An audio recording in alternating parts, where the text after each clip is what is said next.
I believe you made a video earlier I think Cabin Boy just came out in Oro, about right? Auro, Or and Hudson Hawk. I don't know. you I had can't remember. you had some interesting findings in your Auro video. I was actually surprised. I wanted to just focus on 2-channel upmixing because I'm a music guy like Don. We like to sit for hours listening to streaming Apple Music or Tidal Music. I love listening to the spatial audio mixes on Apple. I think what's happening right now with Apple and Tidal mixing spatial audio like that, it's equivalent to when we got flat panel displays and how that changed TV at home and how everybody got really into TV, because I think the TV was kind of going away with these big giant CRTs and people were doing more movie theaters because they just couldn't get that big of a screen size. They couldn't get that experience. Flat panel changed that, and I think spatial audio is changing it again for music. I think there's more people. In fact, Don sent me a link to an article by Wall Street Journal or some business residential systems. Yeah. Thank you. I'm sorry. And it basically said that listening habits among Gen Zers is changing now because of spatial audio. People are getting into hearing high quality immersive surround sound music. So I wanted to just see what these upmixers are doing just with 2-channel music, because we listen to a lot of high quality 2-channel music. And for a couple of months, I was comparing Auro, I was comparing DTS Neural X, I was comparing the Dolby Surround Upmixer. And in all my listening tests going back and forth, I always felt like the Dolby Upmixer had the best transient response. Anytime I heard, when I was listening to Dominique Fiamme, and you hear the snapping of the percussions, you can hear that effect really pronounced in the side channels. Like the surrounds complemented the front speakers. Exactly. Yeah, exactly. I was hearing that with the Dolby Upmixer. When I put it in Neural X, I heard that as well, but Neural X doesn't have a center spread feature. So it would take all the common information from the left and right speakers, dump it into the center, and you would lose your soundstage or your main speakers. Hated that, because DTS had the best Upmixer, in my opinion, prior to immersive surround sound, because they had a separate cinema and music mode. The DTS Upmixer back then, Neo X, was awesome, and so was Dolby Pro Logic 2X Music. Excellent upmixers. I didn't hear much artifacting than either of those upmixers. I usually put it on DTS, but I didn't mind the Dolby one. So now then I switched. Let's preface this by saying this is your video is based on 2-channel, not on 5.1. Right. For now, it's 2-channel. I wanted to start with 2-channel. So then we went to the Auro Upmixer, and it sounded good. I mean, there's different parameters you could adjust. You could adjust the strength of Auro. You could adjust some of the placement stuff. There's like 3 or 4 different parameters I could adjust on my Storm processor. You have the same parameters on your Trinnov. Yeah. Congrats. We both have some of the best AV processors on the market, so you have all that flexibility. So what I kept hearing with Auro was it sounded good, but I didn't hear that detailed transient. I didn't hear the layering of the vocal tracks. Dominique's recording Birds has, like, I think she said it has 16 different vocal tracks at once. And when I had it on the Dolby Upmixer, I actually heard the layering of the tracks coming in through my speakers. When I put it in Auro, it just sounded like it was louder than it was in 2-channel. So I was like, let's see what's going on. So I ran an experiment last night, very informal. I shut off the front 3 LCRs, put on Dominique's record, and we switched between the Dolby Upmixer, Auro, and DTS Neural X, just listening to the surround channels and the height channels. And when I listened and I isolated those tracks, what I was hearing with the Dolby Upmixer was I was hearing the layering of her vocals coming out when she was overdubbing her voice. You could hear it coming out of the surrounds. It was spacious. You heard the spaciousness of the reverb all the time, but then you heard the layering, and then you heard the percussions coming from behind you. It sounded pretty discreet. It sounded almost like it was a discrete recording. Put it on the DTS Neural X, I heard the same thing. It was actually more pronounced. I heard more detail in the high frequencies, but I kept hearing pumping. Like anytime there was like a dynamic passage, it sounded like it was just pumping. There was like a weird artifacting. And now the Dolby one wasn't perfect, because I kept hearing every now and then, I sounded like I was hearing bottoming out of the woofers when the woofers weren't even moving, but it was like a clipping sound. So there's definitely some artifacts in these upmixers that I didn't hear in the prior generation Dolby upmixers. But then I switched to the Auromatic, and all it felt like to me was an all-channel stereo mode. Like it just copied the sound from the front channels to all the speakers with a low-pass filter, so you didn't hear all the high-frequency detail. But every speaker was basically playing the same thing. There was no steering of it. and it just didn't have an immersive sound effect to it. And I repeated this many times, and I showed on the demo of our video what was happening. And that's not just one recording it was related to. I tried multiple recordings on my own, and I got the same kind of results. So I mean, I guess if you like an all-channel stereo kind of approach to upmixing your 2-channel music, the Auro one is probably for you. It had the least artifacting. I didn't hear any pumping. I didn't hear any distortion, but it just didn't provide any sense of spaciousness to the recording. It didn't add anything other than just making the sound all around me almost identical to the mains, just with some high frequency loss. It's all opinion, though. I mean, to me, the Auromatic sounds more multi-channel stereo, like a 11-channel stereo or whatever, 12, whatever system you have. It doesn't mean it's bad. So here's the deal. When I listen and I vacillate between 2-channel, 11-channel stereo, and then Atmos, and it all sounds better on different songs. Some songs sound better on all-channel stereo. Some sound better on 2-channel stereo. Some sound better with the Atmos upmix. So, I mean, it's really opinion. I don't think anybody's saying you're wrong. It's just, it just puts more information in the surrounds. I go back to when I do a lot of surround systems for my clients, especially in family rooms. A complaint I get all the time is I don't hear anything from my surround speakers. They feel like they got gypped because they bought these, 4 or 6 surround speakers and not getting anything. And I try to explain to them, listen, it's only there when it's supposed to be there. And they're like, wow. And they complain. So I just switch it to all channel stereo. And it's and they're like, oh, it sounds great. I love it. And I'm like, okay, whatever. As long as you're happy, sir or ma'am. It is what it is. I don't think anybody's saying that one's wrong or not. There's a whole bunch of hype on Auro.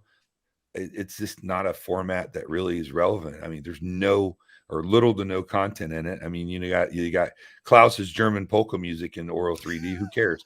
Nobody in America cares. Sorry. But if you want to listen here and you think it sounds better, good on you, man. I personally think, and a lot of the things are Atmos, that the Atmos sounds better. It has like a spaciousness to it. I'm not getting all the vocals coming from my surround speakers, and I'm fine with that. I've got great front speakers to do that. But if you like it better, that's cool. It's great that we have all that. I'm thrilled because I've been in this business since the 90s, and I'm thrilled that we've got all this capability now. So I think this is what I notice every time I've tried to do a comparison. I believe the speaker layout is you have your bed channels, and then the height channels right above each bed channel. So essentially what you're getting is whatever's happening in the surround channels is kind of almost mirroring what's going on in the height channels. And you can use the effect slider, whatever's on your AVR Pre-Pro.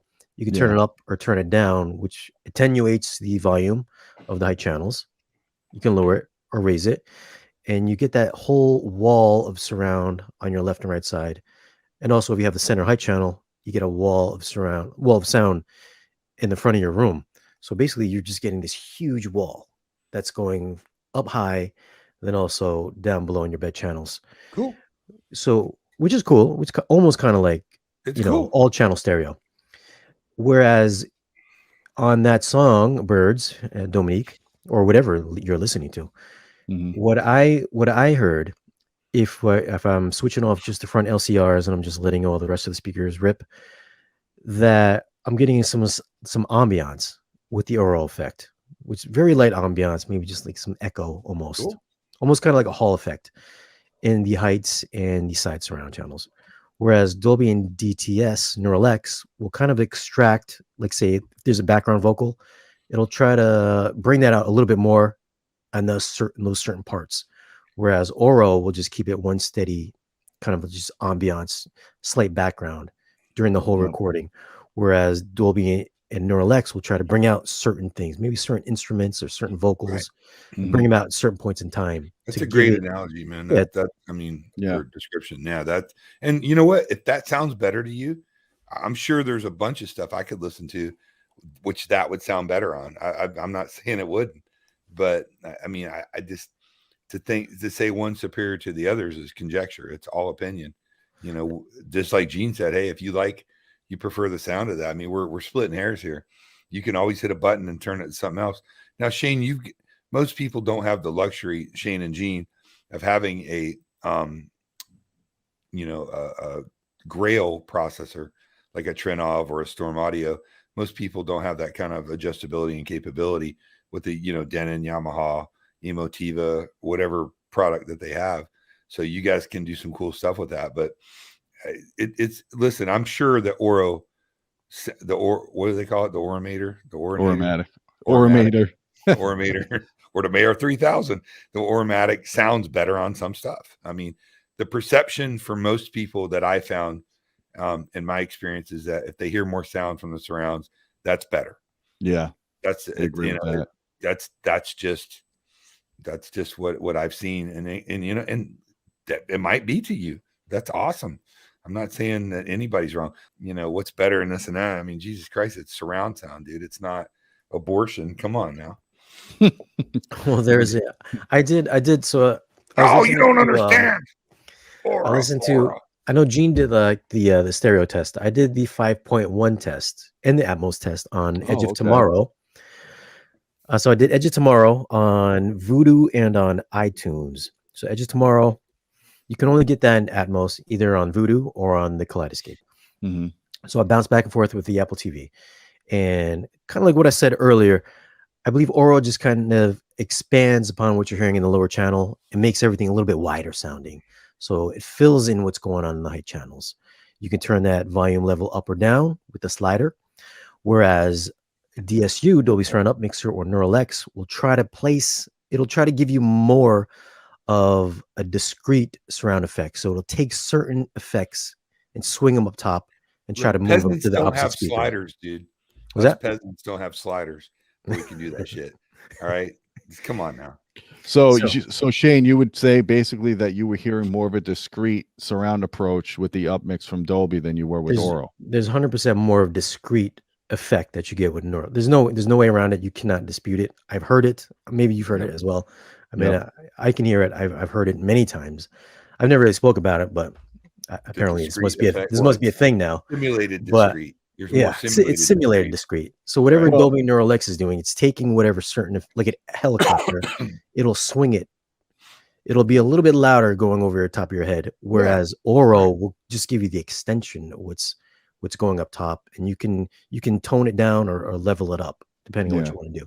So it sounds bigger. The Auro. Yeah, you're saying you prefer the Auro Upmixer personally. The thing is that I think people want to go to the core mix and upmix it. Mm-hmm. Just so they can get more volume. But if you're using Auro or Neural X or DTS X, and if the mix is weak on Atmos, any one of those upmixers is going to expand more sound up top. Either way you look at it. Even the Dolby one.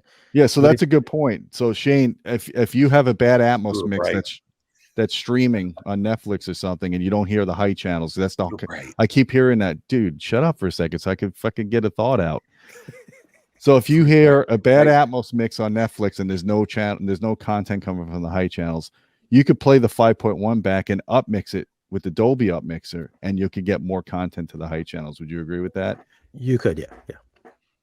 Like I said, there's I guess there's a use case for all three of them. But I think if you want the most closest to being the most discrete, I would go with the DSU or Neural X. But if you want a more maybe expansive sound, maybe go with always on sound, basically. Yeah. Now the question I have is, have you been able to compare Atmos mixes that are streaming versus optical disc to see if there's a difference? Because I'm wondering if part of the problem is maybe it's not bad Atmos mixes, maybe it's bad streaming quality. Maybe they're not giving. It's just certain movies. I can see what's going on in the Trenov viewer. It'll show you what's going on. Right. And most movies, I'm going to say 80% of movies, usually there's not much going on up there. Every once in a while, you get like a certain effect that flies up there. That's not to say, the mixer, who knows, maybe it's a lazy mix, or maybe they just feel like most stuff happens in real life down below. Then occasionally, if a rocket ship flies over your head, you hear it. Flies over your head. Yeah. So, who's to say? Well, the interesting thing is, if you look, you should listen to some Apple spatial audio, because there's a lot of stuff going on in the high channels and the wide channels. When I look at it, when I monitor it on the Storm audio processor, look at like Billie Eilish or Alicia Keys or Coldplay Culturatura, there's wide channel information going on. There's a lot of high channel information. So I'm wondering if the guys that are producing Atmos music are just putting more effort into it than the guys that are producing the Atmos mixes for movies. Yeah, I think every music mix I've heard is all dynamic. So there's always objects floating around somewhere. Yeah. Some Usually of in the them. music, I don't think I've run across one that was a static Some channel of them mix. feel like they just rushed that shit out. They just Yeah, threw yeah. some stuff Well, together. the older recordings, like if you listen to Rush and Atmos, it's horrible. Yeah, Yeah, it's terrible. Prince has I got agree. some gimmicky stuff. It's funny too. you said that. I was just listening to Russian Atmos, like, God, this sucks. Terrible. Yeah. But now listen, man, if you guys want to use whatever you're using, I'm gonna say, listen, if you want the most accurate, what I think maybe Atmos should have sounded like, I would say Neuralex or Dolby Surround Upmixer would sound probably the most natural to me. Upmix from 5.1. Yeah, The question is for you guys: what do you guys like to use for your Upmixer? Dolby Surround, Neuralex, or Auro? Which one do you think sounds the most realistic, the most natural? Leave your comments down below and let us know.